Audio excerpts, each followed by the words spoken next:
Hello and welcome to Sarah Talks, an initiative of Emerging Leaders Foundation Africa. In this platform, we harness the power of storytelling and bring the people within the policy-making space to have a conversation and just share with the young people out there. My name is Andre Otieno, and with me today I have Mr. Dennis Mutuku. Mr. Dennis Mutuku, welcome so much to the Sarah Talks, and please just introduce yourself to the young people watching. Thank you, Andrea. I'm Dennis Mutuku.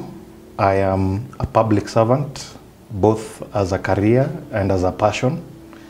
I have served in the Kenyan Public Service since 2005, initially in a secretariat charged with reforming the public service called the Public Service Reform and Development Secretariat, where we focused on introducing results-based management initiatives such as performance, contracting, rapid results initiatives, among others.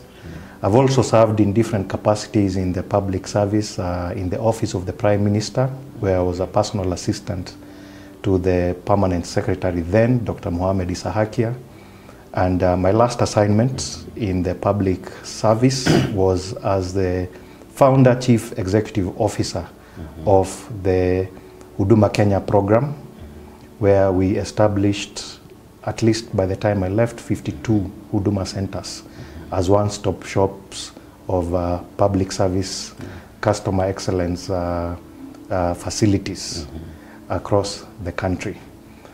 Since then, I have been working in the private sector as a consultant in the space of public service innovation, public administration, and management consultancy. When you talk about innovation, young people right now are at the center of innovation, meaning they have grasp of how they can leverage on digital innovations to make changes. So being in both the private and public sector, what do you think is the role of young people with them being tech savvy to bring the innovation in the public space, in the public sector? I think currently, young people, and here we are talking about the demographic that is below the age of 35, say 20 to 35, that is the demographic that ought to be at the driver's seat when it comes to innovation, not just in the private sector, but also in the public sector. Times have changed quite radically. Yeah. And the youth are able to embrace and understand the direction that this change is taking the country and the world, really. And therefore, they are in a better position to define the vision, to define the strategy, to articulate the plans, to develop the programs, the projects, and the activities that will drive us to that vision. However, unfortunately, the youth are not in the driver's seat. So that is the disconnect that we have, especially in the public sector. That I saw recently, there was an article in the newspaper where an institution, a very big institution in government, state corporation, they did a survey and they found that 70% of the staff were above the age of 50. And almost the entire management was over 55. And so you can understand that in an institution like that, there is no creativity, there is no innovation. The leadership wants to maintain status quo. They want to retain things as they were. At best, they are looking at the good old times. We want to return back to where we were in the 80s, in the 90s. You know, for them, the best days are behind them. But for the youth, their perspective is that the best days are ahead of us. And so they're thinking more futuristically, trying to keep up to the times. And, you know, it's a global village, so they're also trying to attain or achieve the standards that they have seen other developed countries achieve. So the role of the youth right now is ought to be at the driver's seat. Wow. And just a few years ago, I'm not really trying to say that you are now quite older, but a few years ago, you're among the very young people who are in the public service space. So what are some of the key strategies that you use to ensure that the innovation that you thought of and wanted to bring in the public sector were actually embraced or, you know, accepted within the public sector that is largely occupied by the older generation? Yeah. I think I would have to give a bit of background just to create some context on why my unique position or activities in the public service materialized into substantive change. Yeah. When I joined the public service, I was 25 years. I joined the Ministry of Planning. Yes, that was your first job? That was my first engagement in the public sector. Okay. Before that, I was in the private sector working on IT projects. You started working when you're quite young, but continue. Yeah. Yes, actually, my first job was when I was 19. Yeah. I was a garbage collector. That was my first hustle. That's a hustle, not a job. But it was a job. No, it's a hustle. In the current context, any hustle is a job. Yes. Yeah, but it was a hustle, So anyway, when I joined the public service, the space I entered into was a space that was considered to be the driver of change because I entered into the public sector reform and development secretariat. Yeah. So that secretariat was had been set up by the regime of former His Excellency late Mwai Kibaki to drive change in the public service, and the change that secretariat was to drive was to do with orientation from process to results, delivery of results within short time frames, issues of to do with public sector performance, performance management, you know, those types of things. So that was a unique interaction for me because I am passionate about change, and I went into an organization whose primary role was to drive change, but also into a time period when the government was very keen on change. Yes. So there was a lot of alignment in terms of leadership, policy, and the team.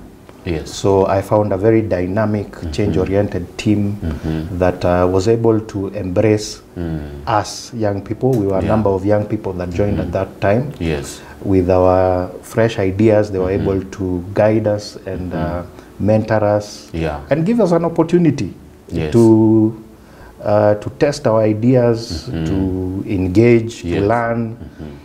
Therefore, from that context, I got a very good grounding, which then was able to propel me into a space where I could suggest concrete reforms or concrete projects that would translate into real change. Wow. Yeah. And therefore, anybody who is in charge of young people, it is very key that they give them the space to test the ideas that they come up with. Exactly. Very well. In fact, that ought to be the model within the entire government right now. Yes. The government or the public sector ought to be in transition mode. Yeah. So exactly what happened to me is what ought to be happening across the entire public sector, across all disciplines, all technical, administrative areas. Yes. They ought to be grooming young people to take over positions of responsibility and to drive the agenda in terms of new ideas in the public space. And I think one of the biggest challenge is the issue of bureaucracy, because now we have worked with young people who are in the public service space, and one of the things that comes out is they often tend to challenge what the old guys say is bureaucracy. A case in point was a scenario that one of the facilitators gave, that he was working at the help offices. A letter is coming from the 3rd floor that is supposed to go to him in the 1st floor, but somebody wants to take it through the poster because that's the way of the government. Somebody who clearly knows, I'm writing to this person, his office is just two stairs down the floor, you know, but they still want to go through the normal procedures, which is called, you know, bureaucracy, putting weight on the papers that we protect the information. We in government, they say that documents should not fly loosely.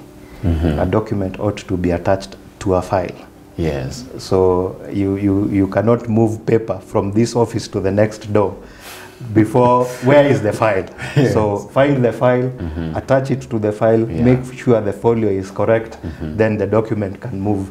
But then that file could have moved very far away from, and so you start tracing the file. So a document, a message that could have been communicated in 5 minutes can take 5 weeks to transmit because the file is still in motion.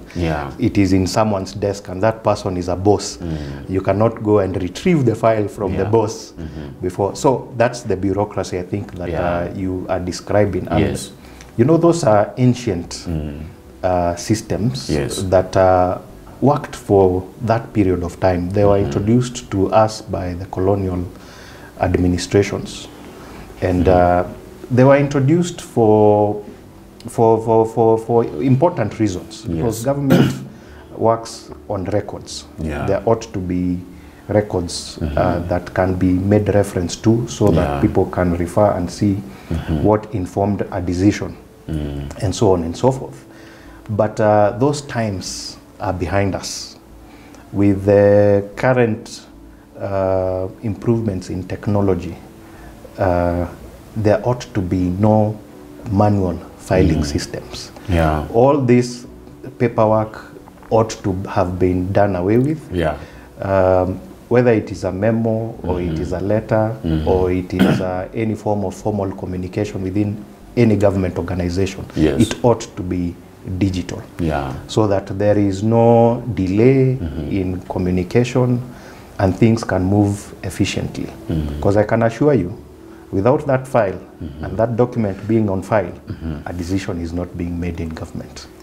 So you can be there, you are a pensioner, your child needs to go to school, they don't have school fees, but your pension has not been approved because that file is pending in someone's desk for an indefinite period of time, and no one can retrieve it, and therefore a decision cannot be made. And I know change is not something that people just receive, you know, willingly. Sometimes they tend to challenge it. So what were some of your challenges you faced while you were trying to be innovative in the public service space? Luckily, as I gave in my background and context, I entered a space which was primarily focused on change, on driving innovation in the public sector. So that space was more receptive to ideas, but nevertheless we had great ideas, but those ideas had to be translated into programs and projects across the entire public sector. So every time we would go into a ministry to introduce a concept or an idea or a project or an improvement on how the different public sector ministries, state corporations or departments can improve how they do things, would face a lot of pushback. So over time, we realized that there is a formula to how you introduce change within the public sector. You do not go and say that this is all the things that you are doing wrong. Immediately you do that, everybody becomes defensive. They think that you are an expert, yet they have been in that space longer than you. They know what they are doing. you people who come from the World Bank, you think, you know, they create a block. So change requires interpersonal relationship. There is a chemistry you need to build to get people to be open to receiving change. So once you break through that initial obstacle, then now you go into the concrete details of this is how we do things, and these are the reasons why we have done all these things all this long. So you begin to interrogate the processes and the decision-making paths and so on and so forth. And that is where you face the most resistance, because for them, if it has worked before, why do you want to change it? Then over time, there are a lot of interests that build on the way systems run. Because when there is bureaucracy, when there are bottlenecks, when there is inefficiency, it opens room for rent seeking. So this story of, well, leta kitu kidogo, I will fast track your process. You think the person is helping you, but it is them who have created a bottleneck so that you can give something, then they can remove the obstacle for your service to be delivered. So for you to come and say, remove this bottleneck, and this bottleneck is the source of income for an entire ecosystem around that service, you are seen as an enemy. And if that, if the beneficiaries in that ecosystem go all the way up to the top in that value chain, then you're not going to make any change. So essentially, the main challenge with change in the public sector is the value system. The value system, or lack of it, creates an incentive around what we define as corruption. So people benefit from disorder. So if people benefit from disorder, you as a change agent trying to create order, you are automatically an enemy of the state. And that is the challenge that most young people face when they join the public service. That is the main challenge that I faced. I would go into public in one of the programs that I was participating in, called the Rapid Results Initiative. We would go be deployed into a ministry or a state corporation, and within 100 days we would coach that ministry or state corporation to deliver tangible results in a period of 100 days.